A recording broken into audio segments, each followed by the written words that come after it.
අපේ ධර්ම මාතෘකාවට අවධානය යොමු කරනවා. ඔබ හැම කෙනෙක්ම ඊටාම හොඳින් අදත් බුද්ධ නීති සංග්‍රහය අසුරු කරගෙන ඒ වටින ධර්ම ග්‍රන්ථය අසුරු කරගෙන සිද්ධ කරන සද්ධර්ම දේශනාවට හොඳින් අහුම්කම් දෙන්න කියලා මා නැවත ඔබට සිහිපත් කරනවා. අද අපි සාකච්ඡා කරන්නේ වචනය පිළිබඳව.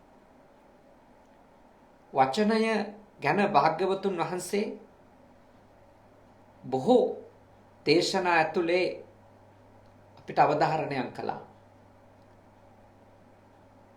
කොයි ආකාරයටද අපි අපේ වචනය හසුරුව ගන්න ඕන කියලා. මොකද මේ වචනය කියන්නේ පුදුම බලගත් දෙයක්. වචනය වැරදියට හසුරුවන්න ගත්තොත් එයින් සිද්ධ කළ හැකි විනාශය අනුන්ට, එයින් සිද්ධ විය හැකි විනාශය තමන්ට අතිශයින් භයානකයි. අතිශයින් භයානක දෙයක් වචනයෙන් කරන්න පුළුවන්. අනෙක් අයව විනාශ කරන්නත්, තමන්ගේ ජීවිතය විනාශ කරගන්නත්. ඒ නිසායි මා ඔබට මෙත්සිතින් යුක්තව මේ ධර්මකාරණාව අද පහදලා දෙන්න ඕනි කියලා කල්පනා කළේ. භාග්‍යවතුන් වහන්සේ මේ විදියට දේශනා කළා. යම්කිසි කෙනෙක් නුසුදුසු ආකාරයටනේ වචන පාවිච්චි කරනවා නම් එයාගේ කටේ කෙටේරියක් තියෙනවා වගේ කියලා. කටේ කෙටේරියක්. පුරිසස්සහි ජාතස්ස කුඨාරි ජායතේ මුකේ යාය චින්දති අත්තානං බාලෝ දුබ්බහසිතං බනං. උපම් මිනිසාගේ මුවෙහි කෙටේරියක්ද පහළවන්නේය. අඥානයා නොමනා වචන කියන්නේ එයින් තමා සිඳගන්නේය. හරියට ඒ භාෂාව කියන එක, භාෂාවක් ඇසිරවීමේ හැකියාව කියන එක ඒක මිනිස්සෙකුට ලැබෙන විශේෂ භාග්යක්. භාෂාවක් හසුරවන්න පුළුවන්කම, කතා කරන්න පුළුවන්කම, තමන්ගේ අදහසක්, තමන්ගේ හැඟීමක් වචනයක් විදියට පළ කරන්න පුළුවන්කම. ඒක නැති ඒ කතන ආබාධ තියෙනනේ ගොළු තත්ත්වයටපත් වෙච්ච අය අපි දන්නවා කොයි තරම් දුකක් විඳිනවද තමන්ගේ හැඟීමක් එළියට කියා ගන්න බැරුව. අපි හැම දෙනාටම අපි සංසාරේ කරපු මහා පිංකුසල් නිසා අපිට හොඳට වචන උච්චාරණය වෙන විදියට, හොඳට කතා කරන්න පුළුවන් විදියට අපේ දිව, දත් ටික ඒ ශබ්ද නිකුත් වෙන්න අවශ්‍ය කරන ආකාරයට සැකසීලා තියෙනවා. ඒක ඥාන විතරක් නෙමෙයි. ඒක අපි හැදුණු වැඩුණු පරිසරය නිසා විතරක් නෙමෙයි. ඒක සංසාරේ අපි කරපු උතුම් පිංකුසලුත් ඒවට බලපාලා තියෙනවා.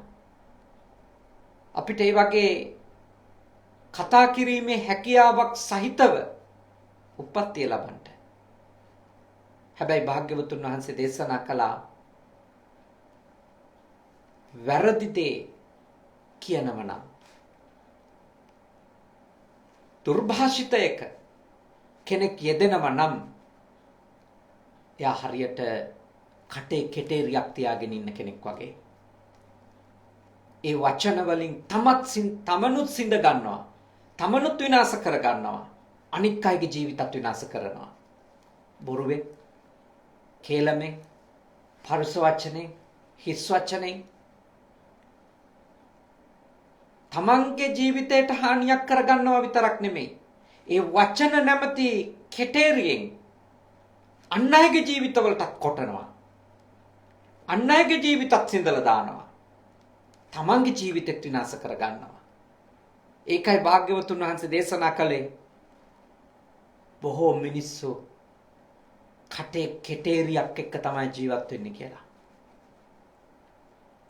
ඔබ එවැනි දුර්භාෂිත සහිත වැරදි දේ කතා කරන කෙනෙකු බවට පත් වෙන්න එපා. වචනයෙන් දූෂිත වෙච්ච කෙනෙකු බවට පත් වෙන්න එපා කියන එක තමයි මේ උතුම් දහම් මඟ පෙන්වීම තුළ තථාගතයන් වහන්සේ අපිට අවධාරණය කරන්නේ. ඊළඟට උන්වහන්සේ මේ විදියට දේශනා කරනවා වචනය කොහොමද හසුරුවන්න ඕනේ මනා විදියට කියලා. යෝ නින්දියම් පසංසති තංවා නින්දතියෝ පසංසියෝ විචිනාති මුකේනසෝ කලින් කලිනාතේන සුඛං නවින්දති.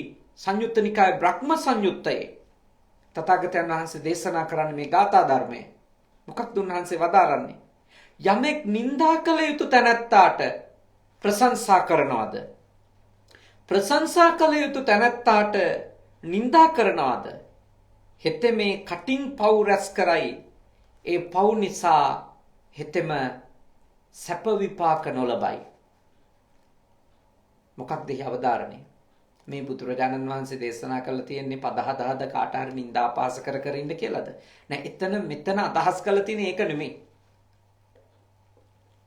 යම්කිසි ඇත්තටම දුර්ගුණයක් තියෙන කෙනෙකුගේ ඒ දුර්ගුණය කියලා දීම, ප්‍රකාශ කිරීම, එයා කෙරෙහි අනුකම්පාවෙන් උත්තමය සිද්ධ කරනවා.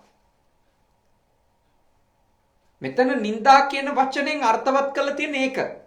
නැතු එක එක්කෙනාට පද හදන එක නෙමෙයි. ඒකත් අපේ සංස්කෘතිය නින්දා කිව්වම එන්නේ ඒකනේ. මෙතන නින්දා කියන වචනය අපි ගන්න ඕනේ කොහොමද? එක එක්කෙනාට තැන් තැන් වල පද හදන එකවත්, කැලෑපත්තර ගහන එකවත්, Facebook වල එක එක දේවල් කිය නින්දා පහස කරන එකවත්, YouTube නාලිකාවක් හදාගෙන කාට හරි අපවාද උපවාද නින්දා පහස කරන එකවත් ඒක නෙමෙයි. කාගේ හරි වැරද්දක් තියෙනවා නම් ඒ පුද්ගලයාට ඒ වැරද්ද කියලා දෙන එක මෙතන අදහස් කරන දේ. ඒ එහෙම වැරද්දක් කියලා දීම ඒක කල යුතුය අනික වෙනුවෙන්. හැබැයි බොහෝ වෙලාවට එවැනි වැරදි සහිත කෙනාට ඒ වැරද්ද පිළිබඳව කියනවා වෙනුවට, දොස් කියනවා වෙනුවට, මඟ පෙන්වනවා වෙනුවට බොහෝ වෙලාවට සමාජයේ ප්‍රශංසා කළ යුතු එක්කෙනාට බනින එක තමයි සිද්ධ වෙන්නේ. ඒ කියන්නේ බනින්න මඟ පෙන්වන්න ඕනි කෙනාට ඒක කරන්නේ නැහැ. යහපත් කෙනාට බනිනවා, දොඩනවා, නින්දා කරනවා, අපහාස උපහාස කරනවා, කරදර කරනවා, පීඩා දෙනවනේ. ඒක ඔබ කරනම නම් යහපත්ව ඉන්න කෙනෙකුට ඔබ වචනයෙන් ඒ වගේ පීඩා කරනවා නම්, ඇත්තටම අයහපත් කෙනෙකුට ඔබට එහෙම දෙයක් කියන්න, චෝදනාවක් කරන්න යම්කිසි ආකාරයකට සාධාරණ අයිතියක් තියෙනවා. ඒත් යහපත් කෙනෙකුට එවැනි හිංසනයකට වචනයෙන්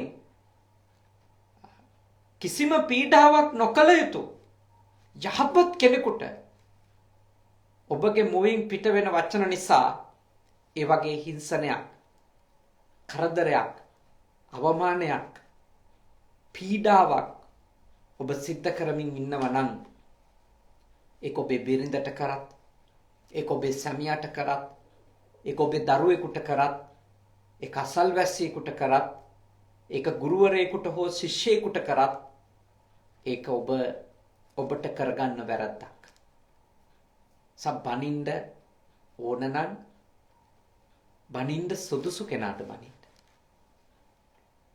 වැරද්දක් තියෙන කෙනාට බනින්න. මාත් බනිනවා. අපි තෝරන තරම් බැනුම් අහලා තිනේ මේ වැරදි තියෙන වෙලාවට අපේ ලොකු අම්දුර වැරදි තියෙන වෙලාවට කොච්චර අපිට බැනලා තියෙද. මාත් මගේ ශිෂ්‍ය නමලට කොච්චර බනිනවද වැරදි තියෙනකොට. දොස් කියනවාද. ඒගොල්ලෝ යහපත් කරගන්න කාරුණික සිටිනොත් සමහර වෙලාවට ඒගොල්ලොන්ගේ දිගු කාලීනව සමහර අසත්පුරුෂකම් පේනවනම්, සමහර නොවැදගත් හැසිරීම් පේනවනම්, භික්ෂුත්වයට ගැලපෙන්නේ නැති දේවල් කොච්චර කිව්වත් හරි අහන්නේ නැතුව කරනවනම් බනින වෙලාවල් තියෙනවා. එතකොට ද්වේෂයෙන් බයින්නේ මම මට තරහ යනවා එතකොට. එහෙම බයින්න වෙලාවල් තියෙනවා. හැබැයි අපි එහෙම අයහපත් හැසිරීමක් නැති කෙනෙකුට, දරුවෙකුට හරි, ශිෂ්‍ය නමකට හරි, සිසු දරුවෙකුට දැරියකට හරි එහෙම බනිනා නන්නේ නින්දාපාස කරනවා නම්, වචනයෙන් එහෙම පීඩාවක් දෙනවා නම් ඒක අපි කරගන්න පවක්. මොකද අපිට බනින්න බෑනේ 100% මෛත්‍රී සහගත සිතින්. කොහොමද බනින්නේ? මට නම් බෑ එහෙම බනින්න. මෛත්‍රී සහගත සිතින් වැරද්දක් පෙන්වලා දෙන්න පුළුවන්. ඒත් බනින්න පුළුවන්ද?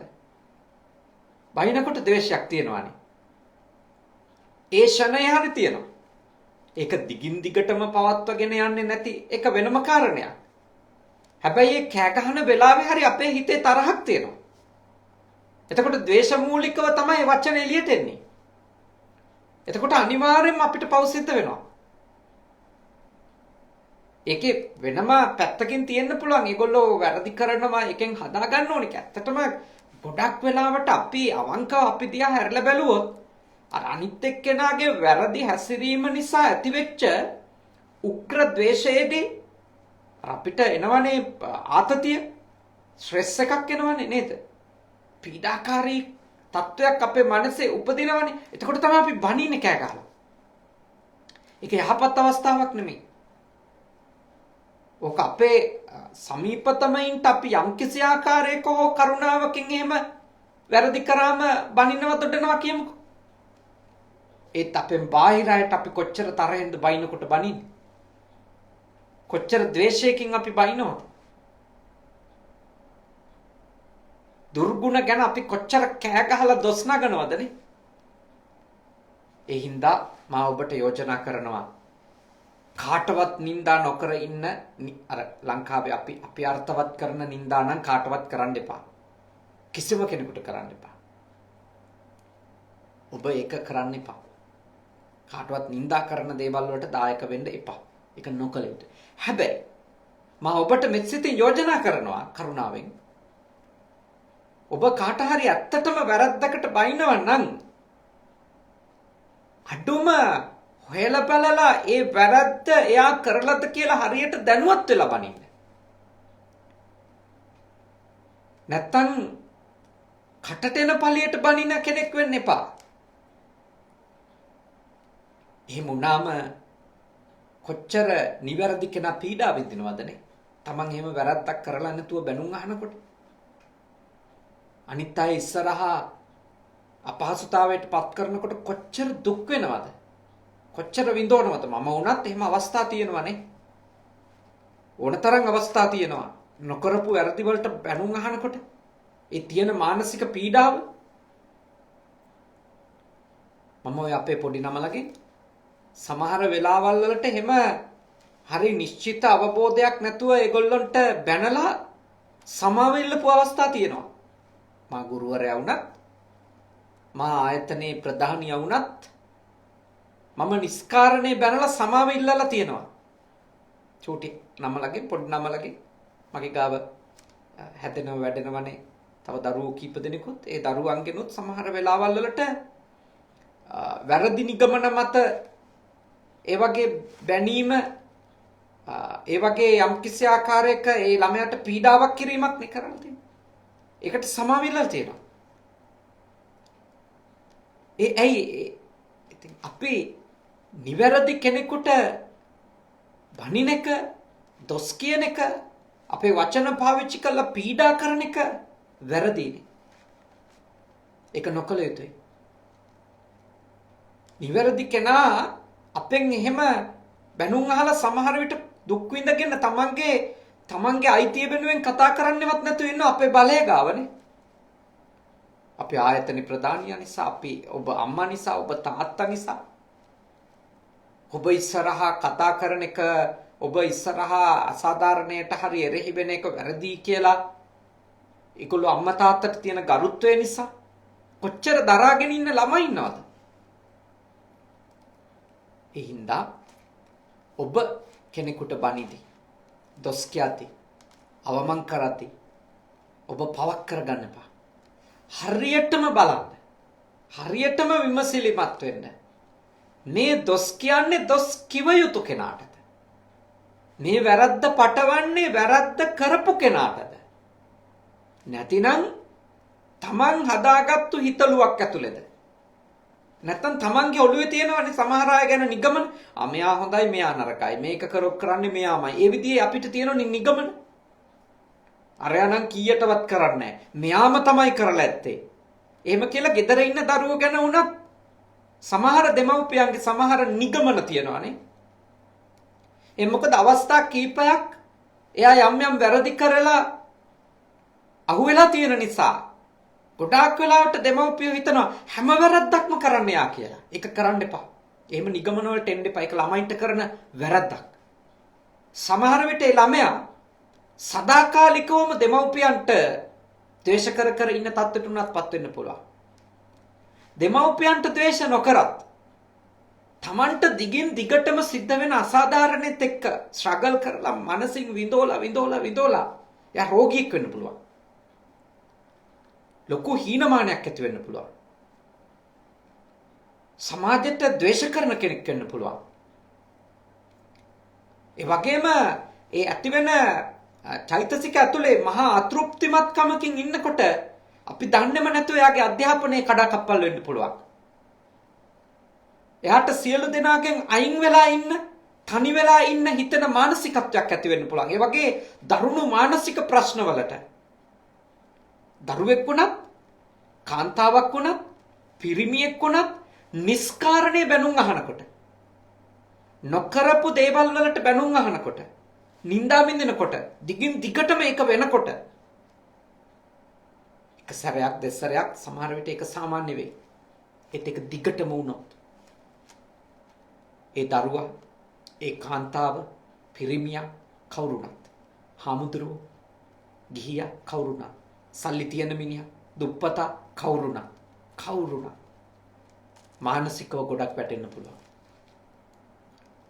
ඒ හින්දා මා යෝජනා කරනවා නිස්කාරණේනේ කාට හරි දොස් කියන්න යන්න එපා. දොස් කියනවා නම්, බනිනවා නම්, යම්කිසි ආකාරයකට අපේ වචන පාවිච්චි කරලා පීඩාවක් දෙනවා නම් ඒක කරන්න ඕන හොයලා බලලා. කාටවත් වචනෙන් පීඩා කරන්න එපා. නමුත් අපි සමහර දේවල් කරන වෙලාවල් තියෙනවනේ. අඩුම එතෙන්දී හොයලා බලලා කරන්න ඕන. ඒක තමයි මෙහි යෝජනාව. හොඳට හොයලා බලන්න ඕන. මේ මොකද්ද මේ කරන්නේ? මෙයාට මේක කියන එක හරියද? මෙයා මේ මගේ මේ චෝදනාවට මෙයා සුදුසුද? දෙයක් ලියලා පළ කරන්න කලින්නේ කාගේ හරි අදහසකට යටින් කමෙන්ට් කරන්න කලින් බොහොම අපහාසාත්මකව තමන් හරියටම දන්න දෙයක්ද ඒ කරන්නේ?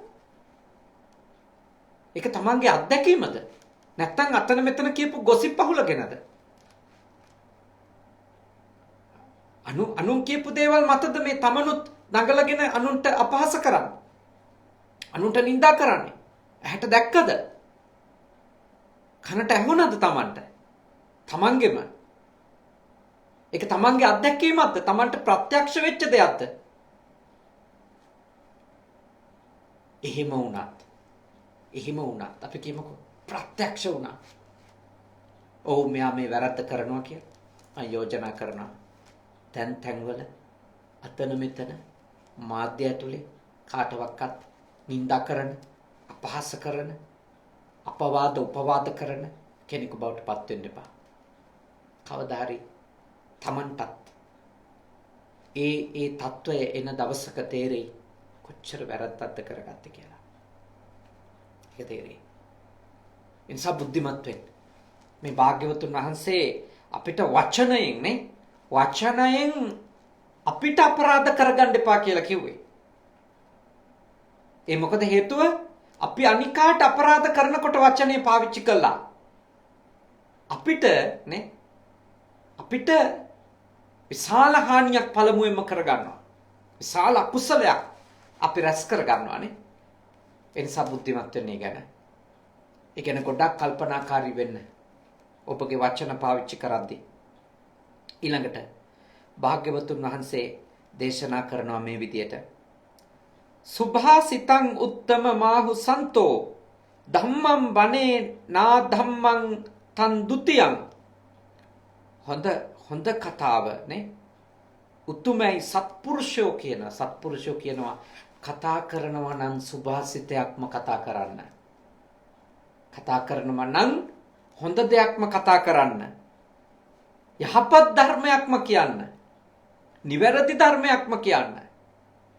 උතුම් ධර්මයක්ම කියන්න. ඊළඟට අධර්මය කියන්න එපා. දැන් ආමුතුරු කෙනෙක් නේ. ආමුතුරු කෙනෙක් කියනවා නම් නිවැරදි ධර්මයක් කියන්න. ධර්මයක් ලෙස අධර්මයක් කියන්න බෑ. තථාගත ධර්මය කියලා දෙනවා නම් ඒ තථාගතයන් වහන්සේ වදාළ දේ තමන්ට අවබෝධ වෙච්ච ප්‍රමාණයෙන් වෙන්න පුළුවන් කියන්නේ. හැබැයි තථාගතයන් වහන්සේ වදාළ දේ කියනවා. දේශනා කරන්නේ තථාගතයන් වහන්සේගේ දේශනාවක් කියලා කියනවා නම් තව කෙනෙකුට කියන්න පුළුවන් මේක මගේ අදහස. එහෙම පුද්ගලිකව අදහස් තියෙන්න පුළුවන් කෙනෙකුට. ඒ තථාගතයන් වහන්සේ වදාළ දේ නම් තථාගත ධර්මය කියනවා.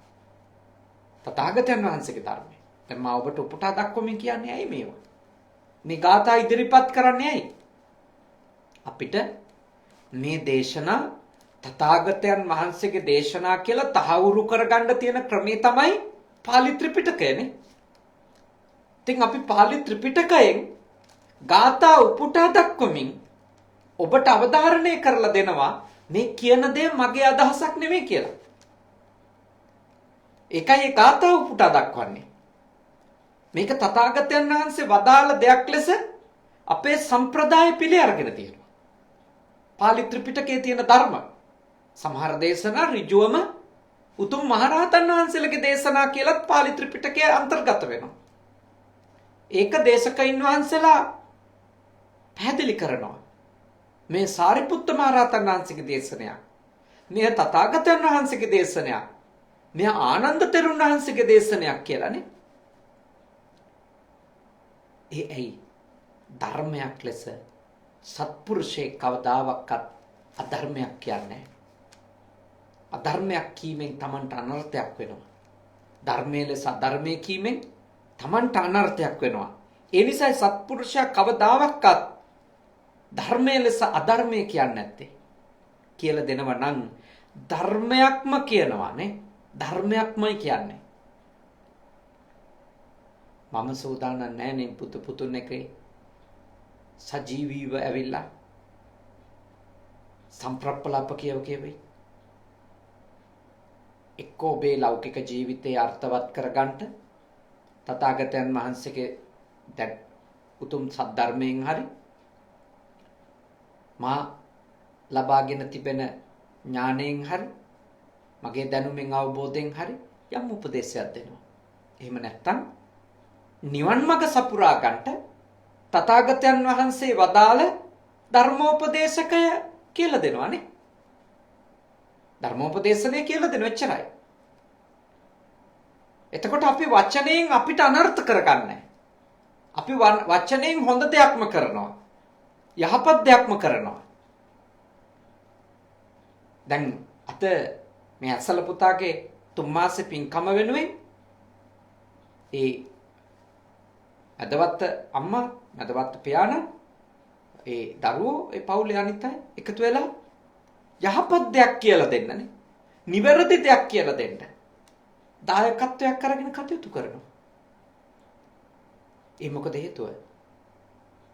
වැරදි දේ කිව්වොත් වචනෙන්, වැරදි දේ කියවුවොත් වචනේ පාවිච්චි කළා කියන්නත් පුළුවන්, කියවන්නත් පුළුවන්. ඒකෙන් අකුසලයක් සිද්ධ වෙනවා වගේමයි. නිවැරදි දේ කිව්වොත්, නිවැරදි දේ කියවුවොත්, දේශනා කරවුවොත් ඒකට දායක වුණොත්, ඒකට උපකාරවත් වුණොත් ඒ පිනකුත් කුසලයකුත් සිද්ධ වෙනවා. මොකද භාග්‍යවතුන් වහන්සේ දේශනා කළානේ සබ්බ දානං ධම්ම දානං ජිනාති. සියලු දානවලට වඩා ධර්මය කියලා දෙන එක, ධර්ම දානය උතුම් පින්කමක් කියලානේ. උතුම් පින්කමක් කියලා තථාගතයන් වහන්සේ දේශනා කළා. ඒ නිසා ඔබ හැම කෙනෙක්ම හැම වෙලාවකම වචනයෙන් පුළුවන් උපරිම නිවැරදි දේ කරන්න. පුළුවන් උපරිම යහපත් දේ කරන්න. වචනයෙන් කරන වැරදි අයහපත් දේ හැකි උපරිම කැප වෙලා අවම කරන්න. වචනෙන් කිසිම වැරද්දක් කෙරෙන්නේ නැති දවසක් බවට දවසපත් කරගන්න වීරය කරන්න. මහත් වීරය කරනවා. තාම කඩන් වැටෙන දවස් තියෙනවා. වචනෙන් තවම වැරද්දක් වෙන අවස්ථා තියෙනවා ජීවිතේ. එකක්වත් නෑ නෙමෙයි. හැබැයි බොහෝ දවස් මා ඊටාම වීරියෙන් අවබෝධයෙන් වචනයෙන් වැරද්දක් නොකර ගත කරන්න වචනේ පරිස්සම් කරනවා. මොකද වචනේ වැරදියට හැසිරෙව්වොත් සිද්ධ වෙන විපාකෙ මං අහලා තථාගතයන් වහන්සේගේ දේශනාවෙන් ඉගෙනගෙන තියෙන නිසා. එහි ආදීනවය ඊටාම හොඳට දන්න නිසා. ඉන්න බුද්ධිමත් වෙන්න. තාම ප්‍රඥාවන්තව මේ දේවල් ඔළුවට ගන්න කියලා මම යෝජනා කරනවා. ඊළඟට පියං බනේ නා පියං තං තතියං සච්චම් බනේ නා ලිකං තං චතුත්තං. තුන්වෙනි කාරණේ මොකද්ද? තුන්වෙනි කාරණේ කියනවා අප්‍රිය දෙයක් කියන්න එපා. අප්‍රිය දෙයක් කියන්න එපා. ප්‍රිය දෙයක්ම කියන්න. තුන්වෙනි කාරණේ එක. අප්‍රිය දෙයක් කියන්න එපා. ප්‍රිය දෙයක්ම කියන්න. මට මතකයි මම කොළඹ විශ්වවිද්‍යාලයේ සිංහල විශේෂවේදී උපාධියක් සිංහල භාෂාව සාහිත්‍ය ගැන ඉගෙන ගත්තේ මගේ පළවෙනි උපාධියට BA වලටනේ. එතකොට සිංහල අධ්‍යයන අංශේ ඒ කාලේ හිටියා බොහොම ශ්‍රේෂ්ඨ ගුරුතුමන්ලා ගුරුතුමීලා මහාචාර්යතුමියන්ලා මහාචාර්ය ජේ.පී. තිස්සානායක මහත්මයා, රෝහිණී මැතිණිය මහාචාර්යතුමිය, ඒ වගේම මහාචාර්ය ඒ.බී. දිසානායක මහත්මයා, සඳගෝමි කෝපර හේවා මහත්මයා, එහෙම අපිට හිටිය ගොඩක් සිංහල භාෂාව පිළිබඳව අපේ පරම පූජනීය මහාචාර්ය අගලකඩ සිරිසුමන සායනහන්සේ, තව මහාචාර්යතුමන්ලා තුමියන්ලා රැසක් අපිට හිටියා. සිංහල භාෂාව, සාහිත්‍ය, ව්‍යාකරණය අපිට උගන්වපු ගොඩක් හිටියා. ඉතින් සිංහල අධ්‍යයනාංශයට යනකොට හැමදාම එහි දොරේ සටහන් කරලා තිබිච්ච පුංචි වැකියක් තිබුණා. දැන් ඒක තියෙනවද නැද්ද මන් දන්නේ නැහැ. මා ඉගෙන ගන්න කාලේ තිබුණා. එහි තිබුණා මියුරු වදන් ගෙන දේ මැයි මියුරු ඵල කියලා. විශ්වවිද්‍යාලේ බෝඩ් වල ඉතින් කොච්චර දේවල් තියෙනවදනේ. විශ්වවිද්‍යාලෙන් එළියට ආවත් සිංහල අධ්‍යයනාංශේ ඇතුල් වෙන තැන දොරේ පුංචියට ලියලා අලවලා තිබිච්ච ඒ වැකිය මා කවදාවත් අමතක කරන්නේ නැහැ. ඒක අමතක වෙන්නේ නැහැ ඇත්තටම. මියුරු වදන් ගෙන දේ මැයි මියුරු ඵල. මිහිරි වචන, ප්‍රිය වචන කතා කළොත් ආනිසංසයත් ඊටාම ප්‍රියජනක ආනිසංසයක් වෙන්නේ. ප්‍රියජනක ආනිසංසයක් වෙයි. ඊටාම ප්‍රියශීලී අත්දැකීමක් වෙයි ඒක. එනිසා මා ඔබට මෙත් සිතින් යෝජනා කරනවා හැම වෙලාවකම වචනය නිවැරදි කරගන්න. වචනය යහපත් කරගන්න භාග්‍යවතුන් වහන්සේ වදාළ පියං බනේ නාප්පියං ප්‍රිය දෙයක් කතා කරන්න කෙනෙකුට හිතට ප්‍රියශීලීත්වයක් ඇති වෙන. කෙනෙකුට අප්‍රිය හිතෙන්නේ නැති. කෙනෙකුට කලකිරෙන්නේ නැති. කෙනෙකුට එපා වෙන්නේ නැති. ජීවිතය ගැනම මහා අවාසනාවන්ත හැඟීමක් නැතිනේ. ඇති වෙන්නේ නැති නේ. එහෙම යහපත් වචන කතා කරන කෙනෙක් වෙන්න. නිවැරදි වචන, උතුම් වචන, ප්‍රබුද්ධ වචන කතා කරන කෙනෙක් වෙන්න. අප්‍රිය දේ, කෙනෙකුට අමනාප හිතෙන දේ කතා කරන්න එපා. ගොඩක් වෙලාවට අපේ බෞද්ධ ගෙවල් වල බොහෝ වෙලාවට වැඩිහිටියෝ එකිනෙකා එක්ක කතා කරන්නේ නැහනේ. එයයි. ටිකින් ටිකටම ලැබිච්ච අත්දැකීම් එක්ක ඕන් කියලා තියෙනවා. කතා කරනවට වඩා නිශ්ශබ්දව ඉන්න එක හොඳයි කියලා. මොකද කතා කරන්න කියොත් හිත රිදෙන දෙයක් විතරයි කියන්නේ. පිහියෙන් අයින්නවා වගේ. වචනයක් එළියට දැම්මොත් ඒ වචන අහන් හිටියම ඔළුව පුපුරන් දෙනවා. එච්චරට මහ වේදනාකාරී කියලා. ඒ හින්දා කතා කරන්නේ නැහැ ආම්දුරනේ. නිශ්ශබ්දව ඉන්නවා. කෙරෙන්න තියෙන ටික කටුපියාගෙන කරලා දෙනවා. ඒත් කතා කරන්නේ නැහැ කියලා. තාත්තලා ඕනි තරම් කියලා තියෙනවා. අම්මලා කියලා තියෙනවානේ. ඒගොල්ලෝගේ ජීවිතේ කෙවන වේදනාව විඳින දුකනේ. එයි මිහිරි ලෙස සුභාසිතයක් කතා කරන තැන් ගොඩක් අඩුයි අපේ සමාජයේ. ලස්සනට කතා කිරීම කියන එක අනිකාගේ හිත තලන්නේ නැතුව පීඩා කරන්නේ නැතුව කතා කිරීම කියන එක අපි පුහුණු වෙලා මදි. තව ටිකක් එක පුහුණු කරගන්න ඕන. මොකද අපිට හරි ලොකු ඊගෝ එකක් තියෙන જાතියක් නිසානේ. උග්‍ර මාන්නයක්, උග්‍ර මමත්වයක්, උග්‍ර ආඩම්බරකමක් අපේ ගාව තියෙන නිසා අපි අනිකාව වචනයෙන් පුළුවන් තරම් පීඩාවට පත් කරන්න ඒ අපේ එනවා එකනේ.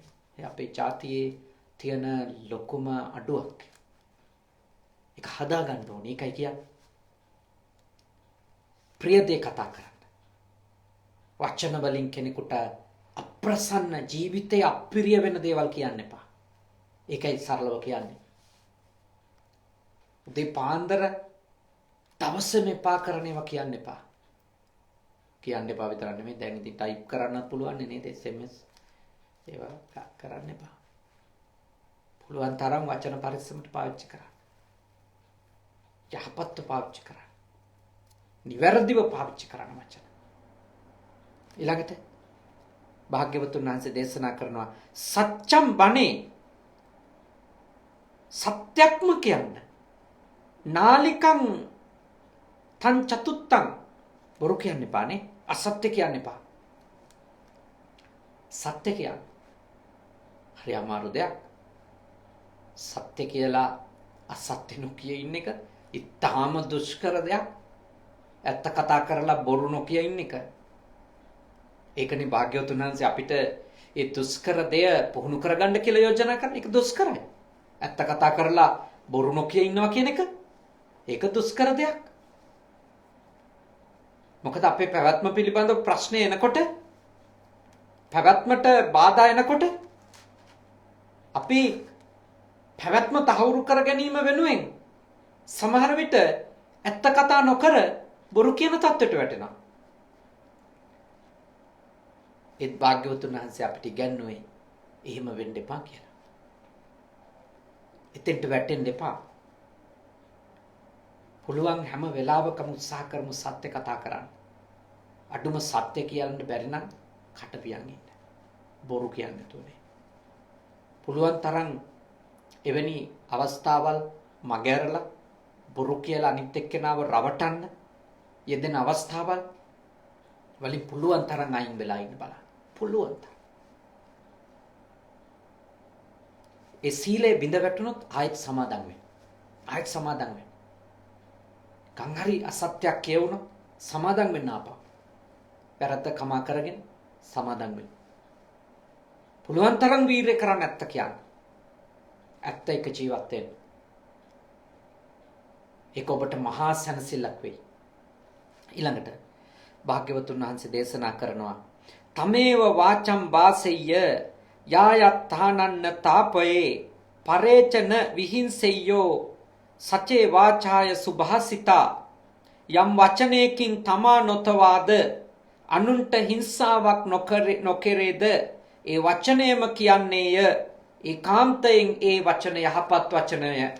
භාග්‍යවතුන් වහන්සේ දේශනා කරනවා යම් කිසි කෙනෙක් තමන් තැවෙන්නෙත් නැති අනුන් තවන්නෙත් නැති වචන කියනවා නම් තමන්ට පීඩාවක් ගේන්නෙත් නැති අනුන්ට පීඩාවක් ගෙන දෙන්නෙත් නැති වචන කියනවා නම් ඒ වචන සුභාසිත. සුභාසිත. යහපත් වචන, උතුම් වචන. එවැනි වචන කතා කරන කෙනෙකු බවට ඔබ පත් වෙන්න ඕනි කියන එක තමයි භාග්‍යවතුන් වහන්සේගේ මේ උතුම් මඟ පෙන්වීමනේ. හරි ලස්සන දෙයක්. උන්වහන්සේ දේශනා කරන වංගීස සංයුත්තේ සංයුත්ත නිකායේ වචනය ගැන කියද්දී සච්ඡං වේ අමතා වාචා ඒස ධම්මෝ සනත්තනෝ සච්චේ අත්තේච ධම්මේච ආහු සන්තෝ පතිට්ඨිතා පොළවෙහි සමවෙන්න යේකේච මේ අත්ති රසා පතව්‍යා සච්ඡං තේසං සාදු තරං රසානං සච්චේ ටිතා සමන බ්‍රාහ්මනාච තරන්ති ජාති මරණස්ස පාරං. ලස්සන තේරුමක්. පොළවෙහි යම් රස ජාතියක් ඇද්ද ඒ රසයන් අතුරින් සත්‍යය ඊතා උතුම් රසයයි. ශ්‍රමණ බ්‍රාහ්මණයෝ සත්‍යයෙහි පිහිටියාහු ඉපදීම මරණය ඇති සංසාරයෙන් එතෙර වෙති. මේ ලෝකේ මේ පෘථුවියේ රසය කියලා දෙයක් තියෙනවා නම් ඒ රස අතරේ ශ්‍රේෂ්ඨම රසය තමයි මොකක්ද? සත්‍ය. ඇත්ත. ඒ වුණාට අපිට අපේ කටට හුරු කරලා කනට හුරු කරලා තියෙන්නේ ඇත්ත තිත්තයි කියලා නෑ. ඇත්ත තමයි රස අතර අග්‍රම රසය. ඇත්ත ආනික, සත්‍ය ආනික. රස අතර අග්‍රම රසය. ඉහළම රසයක් ඒකනේ මේ පෘථුවියේ තියෙන රස අතර. ඒකනේ ධර්මය රස අතර අග්‍රම රසය වෙන්නේ. සත්‍ය චතුරාර්ය සත්‍ය අතර මේ රසයන් අතර අග්‍රම රසය ගෙනල්ලා දෙන සත්‍ය වෙන්නේ. සත්‍යනේ. සච්ඡං හවේ සාදු තරං රසානං කිය. සත්‍ය. ඇත්ත තමයි උතුම්ම රසය. උතුම්ම රසය. ඇත්ත තිත්තයි කියන වචනේ සම්පූර්ණයෙන් අයින් වෙන්න ඕන අපි. ඇත්ත තිත්ත නෙමෙයි. ඇත්ත තමයි රසවත්. බොරුව තමයි මුළු ජීවිතේම තිත්ත කරන්නේ, මතක තියාගන්න. ඇත්ත කියනකොට ඒ වෙලාවේ යම් පීඩා තියෙන්න පුළුවන්. ඒ වෙලාවේ. හැබැයි ඇත්ත කියපු කෙනාට දැනෙන ජීවිතේ රහ, ඇත්තෙන් ජීවත් වෙනකොට තියෙන රහ, බොරුව නැති වෙනකොට ජීවිතේ තියෙන රහ එක වචන වලින් කියන්න පුළුවන් එකක් නෙමෙයි. සත්‍ය තුල ජීවත් වෙනකොට ඒ ජීවිතේ රහ එකක්. ඒ සත්‍ය අවබෝධ වෙනකොට දැනෙන රසවත්කමනේ. සත්‍ය ඇහෙනකොට දැනෙන රසය. සත්‍ය කියලා සත්‍ය තුල පිහිටලා ජීවත් වෙනකොට තියෙන රහ ඒක කැම වලින් හෝ වෙනත් දෙයකින් ඒ රහ විඳින්න බෑ. ඒ හින්දායි වචනය ගැන භාග්‍යවතුන් වහන්සේ මෙච්චර අවධාරණයක් අපිට කරන්නේ නේ. මෙච්චර අවධාරණය බලන්න කොතිකුත් උපදේශ නේ. තව ගොඩාක් ගාථා තියෙනවානේ. වචන ගැන පරිස්සම් වෙන්න වදාළ දේවල්. ඒ ඔක්කොම කියන්න වෙලාව නෙමෙයි. ඊටාම ශ්‍රද්ධාවෙන් ඔබ මේ සද්ධර්ම දේශනාව අද ශ්‍රවණය කළා.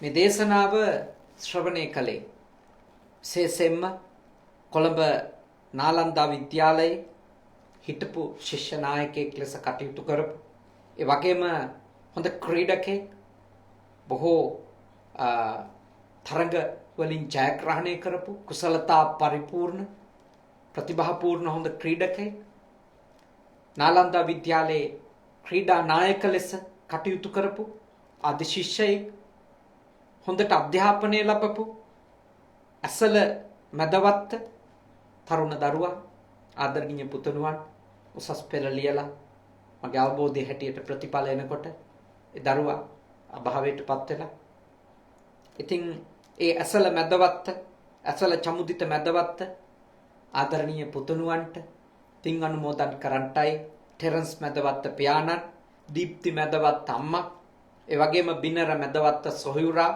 නිකිනි මැදවත්ත සොහොයුරිය ඇතුළු ඒ පවුලේ ඥාතීන් අත්තම්මලා සීයලා නන්දලා මාමලා ඉස්කෝලේ උගන්වපු ගුරුතුමාලා ගුරුතුමීලා මේ හැමෝම සම්බන්ධ වෙලා පන්තියේ එකට ඉගෙන ගත්ත යාළුවෝ සස්පෙල කරපු ඕ ලෙවල් කරපු හෝඩියේ ඉඳලම එකට ඉගෙන ගත්තු අය තාම ශ්‍රද්ධාවෙන් මේ පින්කම අද සිද්ධ කරන්නේ ඊටාම උතුම් අරමුණකින් මේ පුතාට පින් අනුමෝදන් කරන්න.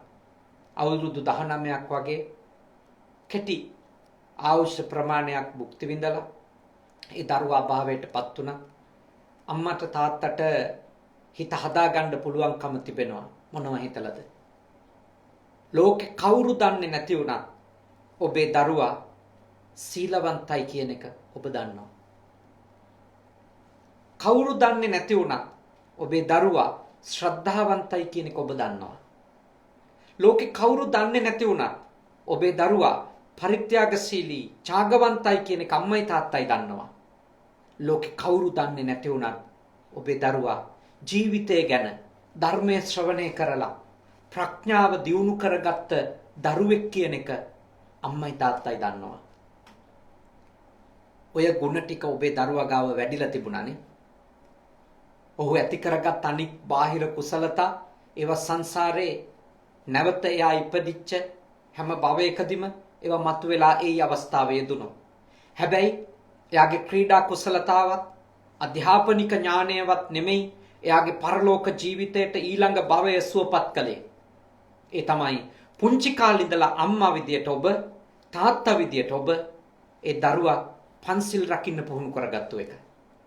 දම් දෙන්න පුහුණු කරපු එක. සතාසීපාවට කරුණාවන්ත වෙන්න පුහුණු කරපු එක. සෝබා දහමට අයිති කෙනෙක් ලෙස සෝබා දහමට එරෙහි නොවන කෙනෙක් ලෙස ජීවත් වෙන්න පුහුණු කරපු එක. දහම්මහන්ට පුහුණු කරපු එක. දුප්පතුන්ට උදව් කරන්න පුහුණු කරපු එක. තුනුරුවන්ට ගරු කරන්නට පුහුණු කරපු එක. ඒවා ඒ දරුවගේ ඊළඟ භවය සකසන්න අම්මෙක් විදියට තාත්තෙක් විදියට ඔබ කරපු ලොකුම යුතුයකම්. මතක තියාගන්න. ඔබේ දරුවා අරගෙන ගියේ අන්න ඒ ටික බව. විභාග සහතික ඔක්කොම තියලා කියන්නේ. තරංග දිනලා දුවලා පැනලා ගත්තු ක්‍රීඩා සහතික කුසලාන ඔක්කොම යාගේ කාමරේ හරි ඔබට පේන තැනක හරි ඔබ තියලා ඇති. මොකද එයා ගෙනිච්ච නෑ. එයා ගෙනිච්ච දෙයක්. මොනවද ගෙනිච්චයා? එයා අරන් ගියා ඔබ සිල් රකින්න උගන්වුවා. එයා සිල් රැකලා රැස් කරගත්තු පින කුසලය එයා අරන් ගියා. දන් දෙන්න ඉගන්වුවා. දන් දීලා රැස් කරගත්ත පින කුසලය අරන් ගියා. කරුණාව මෛත්‍රිය දියුණු කරන්ට භාවනාවකට පුහුණු කරා. ඒ කුසලය එයා අරන් ගියා. ධර්මය අහන්ට පුහුණු කළා. ඒ කුසලය එයා අරන් ගියා. කොයි වගේ විපාකයේද? හරියට ඡායාවන පායිනි. පසන්නේන මනසා භාසතිවා කරෝතිවා තතෝනං සුඛමං වේති ඡායාවන පායිනි. ඇසල චමුදිත මැදවත්ත පුතාගේ හෙවණැල්ල වගේ එයත් එක්ක එයා කරපු පින් කුසල් අනිවාර්යයෙන්ම ගමන් කරાવી. හොඳ හිතින් කරපුවා. පිරිසිදු සිතින් කරපුවා. ඉතින් අද දවසේ සද්ධර්මයේ ශ්‍රවණය කරපු ඔබ හැම දෙනාම ඒ පවුලේ අයත් අපත් ප්‍රාර්ථනා කර සිටිනවා. ඒ පුතුණුවන් මේ පින් අත් කරගනිත්වා. සෝපත් වෙත්වා. සපවත් වෙත්වා. සංසාරේ උපදින හැම භවයකම කැමැති තාක් ආවුස ලබත්වා. වර්ණය ලබත්වා. සැපේ ලබත්වා. බලය ලබත්වා. සත්පුරුෂ ඇසුර ලබත්වා. කල්යාණ මිත්‍ර ඇසුර ලබත්වා. උතුම් ශ්‍රී සද්ධර්මයේ ශ්‍රවණය කරලා සද්ධර්මය අවබෝධ කරගෙන ඉක්මන් භවයකදී ජාති ජරා ව්‍යාධි මරණ වලින් නිදහස් වුණු උතුම් අමා මහ නිවනින් සැනසී මුදා කර ගන්නට ඒ පුතුණුවන්ට මේ පින් කුසල්ද පාරමී වේවා. සාදු සාදු සාදු. ඒ වගේම විශේෂයෙන්ම ඒ මව්පිය දෙපළට අනිකුත් ඒ සොහොයුරාට සොහොයුරියට වගේම සියලුම බණ අහපු ඔබ හැම දෙනාට සියලු දෙවියන්ගේ ආශිර්වාදය ලැබේවා. කරදර දුරු වේවා. බාධක දුරු වේවා. මේ වසංගත තත්වයේ තුල කිසිදු හිංසාවක් පීඩාවක් ප්‍රශ්නයක් ඔබට නොවේවා. ඔබ සියලු දෙනාගේම ජීවිත ආරක්ෂා වේවා. සියලුම දෙවියෝ මේ පින් අනුමෝදන් වෙලා නිවන් දකිත්වා. සාදු සාදු සාදු. අවසාන වශයෙන් ඔබ අප හැම දෙනාටම මියගිය ඇසල චමුදිත ඒ ආදරණීය පුතුණුවන් ඇතුළු සියලු ඥාතීන්ටත් දෙවියන්ටත් උපදින හැම ආත්මිකම අපට මේ භවය පුරාම සත්පුරුෂ ඇසුර ලැබේවා. කල්යාණ මිත්‍ර ඇසුර ලැබේවා. සද්ධර්මයේ මැසේවා. ධර්මානුධර්ම ප්‍රතිපත්ති පූර්ණේ කරගෙන ඉක්මන් භවයකදී නිවන් දකින්ට මේ පින් කුසල් පාරමී වේවා. සාදු සාදු සාදු. දෙවියන්ට පින් දෙමු. ආකාශට්ටා ච බුම්මට්ටා දේවා නාග මහිත්‍තිකා පුඤ්ඤන්තං අනුමෝදිත්වා චිරන් රක්칸තු ශාසනං. ආකාශට්ටා ච බුම්මට්ටා දේවා නාග මහිත්‍තිකා පුඤ්ඤන්තං අනුමෝදිත්වා චිරන් රක්칸තු දේශනං. ආකාශට්ටා ච බුම්මට්ටා දේවා නාග මහිත්‍තිකා පුඤ්ඤන්තං අනුමෝදිත්වා චිරං රක්칸තු මම් පරන්ති තී. ඔබ හැමදෙනාම නිදුක් වෙත්වා, නිරෝගී වෙත්වා, සුවපත් වෙත්වා. साधु साधु साधु।